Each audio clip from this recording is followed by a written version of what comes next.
எல்லாருக்கும் வணக்கம். இன்றைக்கி என்ன பார்க்க போகிறோம் அப்படின்னா, அனுமர் ஜெயந்திக்கு மிளகு வடை எப்படி பண்ணுறது அப்படின்னு தான் பார்க்க போகிறோம்.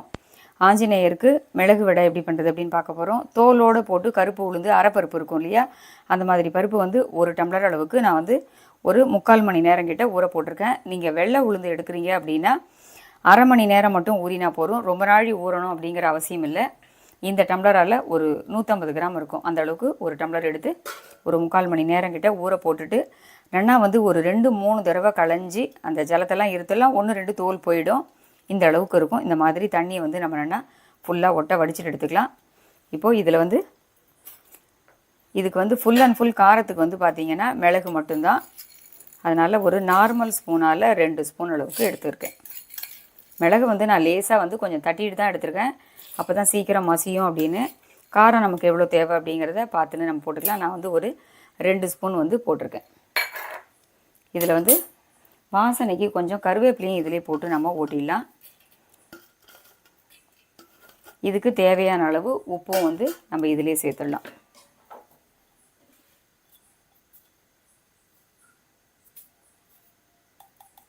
ஒரு நார்மல் ஸ்பூனால் 1 ஸ்பூன் அளவுக்கு உப்பு போட்டிருக்கேன். உப்பு வந்து நம்ம சுவாமி நைவேத்தியம் அப்படிங்கிறதுனால வாயில் போட்டு பார்க்க முடியாது. தோராயமாக வந்து கொஞ்சமாகவே போட்டுக்கலாம். உளுந்து வடையில் வந்து ஜாஸ்தி உப்பு தாங்காது. இப்போது இந்த பருப்பை வந்து தண்ணியை வந்து ஃபுல்லாக இருத்துருங்க. தண்ணியே விடாமல் இதை வந்து திருப்பி தான் நம்ம வந்து கோர்ஸாக எடுக்கணும். ரொம்ப நைஸாக அரைக்க முடியாது. நைஸாகவும் அரைச்சிட்டோம் அப்படின்னா அது வரை வந்து உங்களுக்கு என்னென்னா கரகரன்னு இருக்காது. அதனால் ஃபுல்லாக தண்ணி இந்த மாதிரி என்னென்னா இருத்துட்டு இதில் போட்டுட்டு நம்ம இப்போ அரைச்சிட்டு பார்ப்போம். இப்போது இந்த மாதிரி நம்ம வந்து டைட்டாக வந்து கோர்ஸாக அரைச்சாச்சு. இப்போ இதை எல்லாத்தையுமே வந்து நம்ம மிக்ஸி ஜார்லேருந்து ஒரு அகலமான பேசனுக்கு நம்ம இதை வந்து மாற்றிக்கலாம்.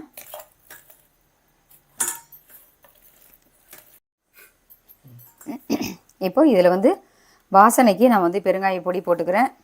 நீங்கள் கட்டி பெருங்காயம் போடுறதா இருந்ததுன்னா மாவு அரைக்கும் போதே அதில் சேர்த்துட்டுருங்க. 1 ஸ்பூன் அளவுக்கு பெருங்காய பவுடர் போட்டிருக்கேன். இப்போது இதில் வந்து கொஞ்சமாக நம்ம வந்து வாசனைக்கு நெய் சேர்த்துக்கணும். நெய் சேர்த்து பண்ணும்போது ரொம்பவே விசேஷமாக இருக்கும், நன்னாவும் இருக்கும். ஒரு அரை ஸ்பூன் கிட்ட நெய் சேர்த்துருக்கேன். அப்போ தான் வந்து அந்த மொறுமொறுப்பு தன்மை கொடுக்கும். இப்போது அடுத்தது வந்து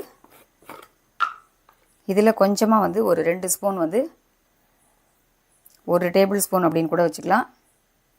உங்களுக்கு மாவு எந்த அளவுக்கு டைட்டாக இருக்குது அப்படின்னு பாருங்கள். கொஞ்சம் லூஸாக எடுத்து அப்படின்னா அரிசி மாவை இன்னும் கொஞ்சம் கூடுதலாக சேர்த்துக்கோங்க. பச்சரிசி மாவு தான் சேர்க்கணும் சுவாமி நைவேத்தியத்துக்கு அப்படிங்கிறதுனால. இதை வந்து இழுத்து நல்லா டைட்டாக பிசைஞ்சிட்டோம் அப்படின்னா நமக்கு வந்து உருட்டி தட்டுற அளவுக்கு நல்லா வரணும். இப்போ இதை வந்து ஃபுல்லாக நம்ம வந்து மிக்ஸ் பண்ணிக்கலாம். இப்போ அரிசி மாவெல்லாம் சேர்த்து நம்ம வந்து நல்லா மிக்ஸ் பண்ணியாச்சு.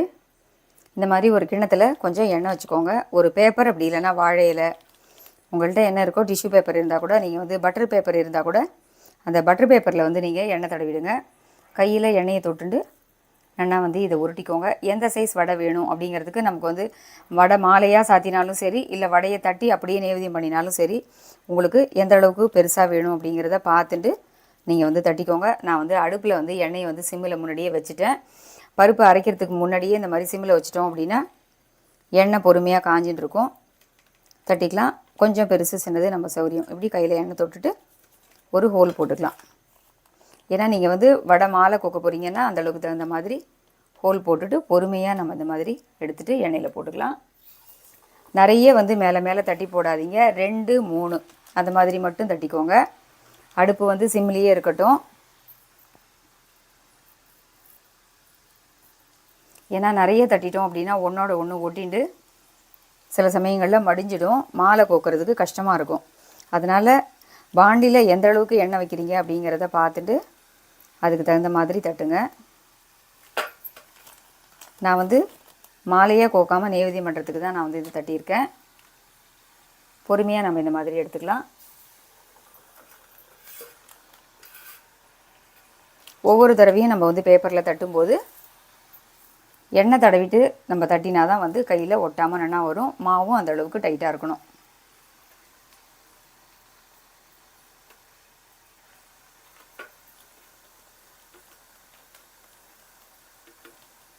பட்டர் பேப்பரில் தட்டினா கூட நல்லா வரும்.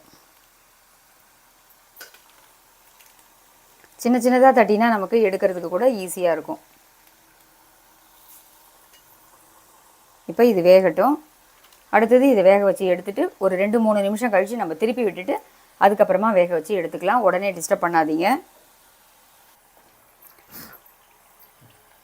இப்போ நம்ம ஒரு 2-3 நிமிஷம் கிட்ட நம்ம வந்து இதை திருப்பி விட்டு பொறுமையாக அந்த ஓசை அடங்குற வரைக்கும் வெயிட் பண்ணி நம்ம அதுக்கப்புறம் எடுத்தோம் அப்படின்னா தான் வடை வந்து கிறிஸ்பாக ரொம்ப நல்லா இருக்கும். அடுப்பை வந்து மீடியம் ஃப்ளேமில் வச்சுக்கோங்க. ரொம்ப ஹை ஃப்ளேமில் வச்சுட்டோம் அப்படின்னா உள்ளுக்குள்ளெல்லாம் சரியாக வேகாமல் போயிடும். அதனால் ஃப்ளேம் வந்து கொஞ்சம் நார்மலாகவே இருக்கட்டும்.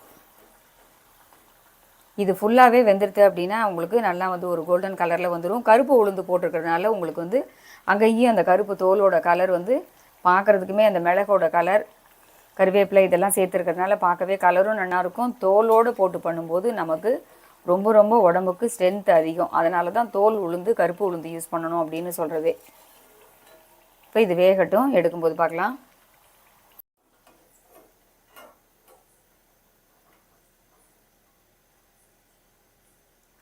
இப்போ வடை வந்து நல்லா வெந்துடுத்து, நல்லா வந்து ஒரு கோல்டன் கலர் வந்துடுது அப்படின்னா அந்த ஓசை ஃபுல்லாக அடங்கிடுது அப்படின்னா எடுத்துக்கலாம். எண்ணெயை ஃபுல்லாக ஒட்ட வடிச்சிட்டு எடுத்துக்கலாம்.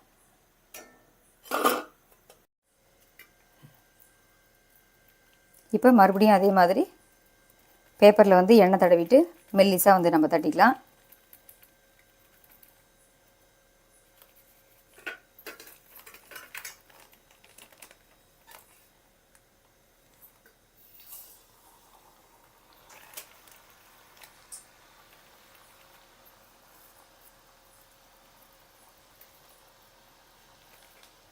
ஒரு 3-4 கூட போடலாம். நமக்கு ஸ்பேஸ் இருக்குது அப்படின்னா 4 கூட போட்டுக்கலாம்.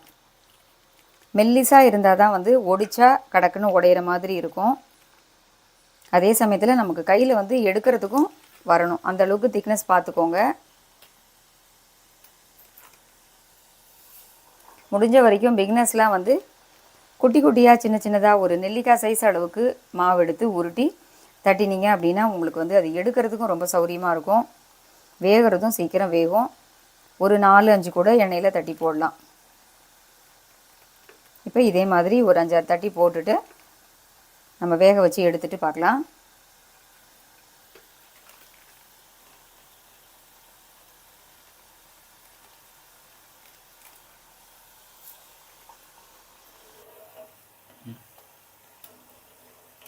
இப்போ நம்ம வந்து இந்த மாதிரி ஒரு 4-5 சைஸுக்கு தக்கன நம்ம வந்துட்டு தட்டி போட்டுக்கலாம். ஃபஸ்ட்டு ஒரு தடவை வந்து ஒரு 3, அப்புறம் ஒரு 3, 2 மாதிரி 2 தடவையாக வந்து கொஞ்சம் ஸ்பேஸ் விட்டு வேக வச்சு எடுக்கிறதுனால நமக்கு ஒன்றோட ஒன்று ஒட்டிக்காமல் இந்த மாதிரி வந்திருக்கு. இதை வந்து நீங்கள் கடலெண்ணெய், நல்லெண்ணெய் எதில் வேணாலும் பண்ணலாம். சுவாமி நைவேத்தியத்துக்கு நல்லெண்ணெயில் பண்ணும்போது நல்லது அப்படின்னு சொல்லுவாள். உங்களுக்கு அப்படி நல்லெண்ணெய் வேண்டாம் அப்படின்னு நினச்சிங்கன்னா நீங்கள் வந்து கடலை எண்ணெயோ இல்லை நார்மல் ஆயிலோ எதில் வேணாலும் நீங்கள் பண்ணிக்கலாம். ஆனால் கண்டிப்பாக வந்து மாவில் வந்து மிக்ஸ் பண்ணும்போது வாசனைக்கு கண்டிப்பாக வந்து 1 ஸ்பூன் இல்லை 2 ஸ்பூன் கிட்ட கண்டிப்பாக நெய் விட்டு தான் நம்ம வந்து பண்ணணும். ஏன்னா நம்ம தொட்டு தட்டி எடுக்கிற போது அது வந்து எண்ணெயில் வந்து தொட்டுக்கிறோம். அப்படிங்கிறதுனால மாவில் கலக்கிற போது வாசனைக்கு நெய் சேர்த்தோம் அப்படின்னா சுவாமி நைவேத்தியத்துக்கு நெய் சேர்த்து பண்ணின மாதிரி இருக்கும். இப்போது இந்த மாதிரி இன்னும் கொஞ்சம் இருக்குது. இதையும் வந்து நம்ம பண்ணி முடிச்சுட்டு பார்க்கலாம். இப்போது எல்லாத்தையுமே வந்து தட்டி முடிச்சாச்சு. 2 உருண்டைகள் மட்டும் பாக்கி வச்சுருக்கேன். இந்த மாதிரி உருட்டை வரணும் அப்படின்னா நம்ம வந்து எண்ணெய் தொட்டு உருட்டும் போது கையில் ஒட்டித்து அப்படின்னா லைட்டாக வந்து ஒரு விரலால் கொஞ்சமாக வந்து இந்த தண்ணியில் டிப் பண்ணிக்கோங்க. பிகினஸ்க்காக சொல்கிறேன். எக்ஸ்பீரியன்ஸ் உள்ள எல்லாருக்குமே தெரியும். லைட்டாக வந்து கொஞ்சம் எண்ணெயும் தண்ணியுமா தொட்டு தட்டும்போது நமக்கு ஒட்டாமல் எடுக்க வரும். உங்களுக்கு ஒட்டவே இல்லைன்னா வந்துடுது அப்படின்னா அப்படியே நீங்கள் தட்டிடுங்க. ஒரு வேளை ஒட்டுறது அப்படின்னா லைட்டாக வந்து இந்த மாதிரி ஜலம் தொட்டுட்டு இப்படி எடுத்தீங்க அப்படின்னா நமக்கு ஃபுல்லாகவே நன்னா இந்த மாதிரி ஒட்டாமல் நன்னா வந்துடும். பிகினஸ்க்காக தான் இதை வந்து நான் வந்து சொல்லியிருக்கேன். ஒவ்வொரு தடவையும் கொஞ்சம் எண்ணெய் கையில் லேசான ஒரு ஈரம் இருந்தால் போதும். அதுக்காக ஜாஸ்தி தண்ணியில் தொட்டுடாதீங்க. இப்போ எல்லாத்தையுமே நம்ம தட்டி முடிச்சாச்சு. எடுக்கிறதுக்குமே ஈஸியாக வந்துடுது பாருங்கள். லைட்டாக தண்ணியும் கொஞ்சம் எண்ணெயுமா படும்போது ஒட்டாமல் வந்துடுது. இப்போ எல்லாத்தையுமே தட்டி முடிச்சாச்சு.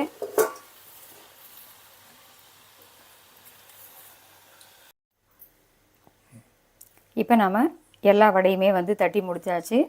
உங்களுக்கே பார்க்கும்போது தெரியும் ரொம்பவே கலர்ஃபுல்லாகவும் கிறிஸ்பியாகவும் இருக்குது. ரொம்ப அருமையாக ரொம்ப நல்லா இருக்குது. நான் சொன்ன இதே ரேஷியோவில் வந்து நீங்களும் வந்து ட்ரை பண்ணி பாருங்கள். 150 கிராம் அளவுக்கு நான் வந்து கருப்பு உளுந்து போட்டிருக்கேன். இதுக்கு வந்து கரெக்டாக 2 டேபிள் ஸ்பூன் அளவுக்கு அரிசி மாவு சேர்த்து பிசைஞ்சு எல்லாத்தையும் தட்டும்போது மீடியம் சைஸில் திட்டமான அளவில் தட்டி இருக்கும்போது 31 வடை வருது. 31, 51, 21 அப்படி இல்லைன்னா வந்து அதுக்கு மேலே போகும்போது நம்ம வந்து எல்லாமே ஒத்தப்படையில் பண்ணுங்கள். 100க்கு மேலே பண்ணணும் மாலை போடணும் அப்படின்னு நினச்சிங்கன்னா 108 அந்த மாதிரி போட்டால் விசேஷம். மாலை கட்டி போட முடியல அப்படின்னா கூட இந்த மாதிரி நம்மளால் முடிஞ்சது ஒரு 11 வடையாவது தட்டிட்டு துளசி மாலையும் தயிர் சாதமும் பண்ணி சாமிக்கு வந்து ஆஞ்சநேயருக்கு நைவேத்தியம் பண்ணும்போது ரொம்ப ரொம்ப விசேஷம். இதே மாதிரி மெத்தடில் வந்து நீங்களும் ட்ரை பண்ணி பாருங்கள். மறுபடியும் வேறொரு வீடியோவில் சந்திக்கிறேன். ஒரே ஒரு வடையை மட்டும் எடுத்து உங்களுக்கு உடச்சி காமிக்கிறேன்.